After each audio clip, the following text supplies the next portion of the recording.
this has been a realization for me, and I told you earlier in the conversation with Brooklyn and Boone, but now you're saying Darian and Rich, and then Moneybag Rich, and then Mastermind Rich. It's very synonymous to the Israelites when God allowed Moses to lead them from Egypt to Canaan, which was the promised land, right?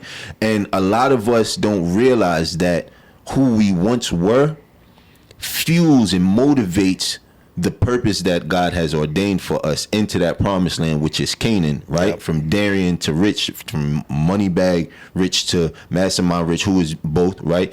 For me, Brooklyn and Boone, right? So that's just mind-blowing and mind-boggling how our past doesn't have to define us, but it can help define us. Yep.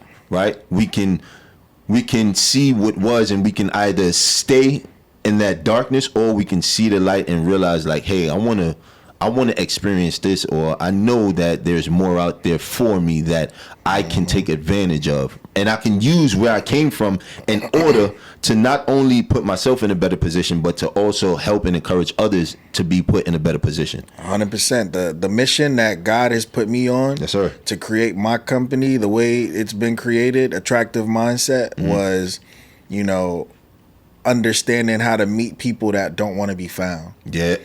You know what I'm saying? That's like, me in music. It's a lot harder than most people think to find somebody like the old version of you. Yeah. Because I wasn't looking for help when I was Darian. Right. You know what I'm saying? Like, I was hitting the streets, I was doing what I was doing, but I wasn't on social media.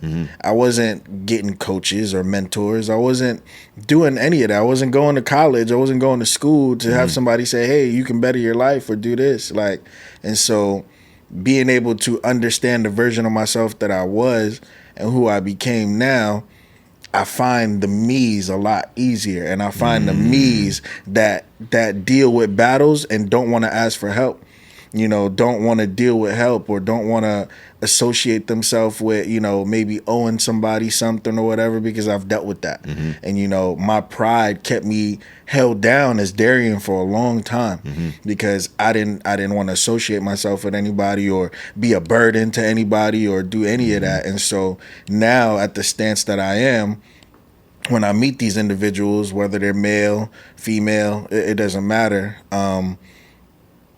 We have a conversation, and God has enabled me to become a very good conversationalist.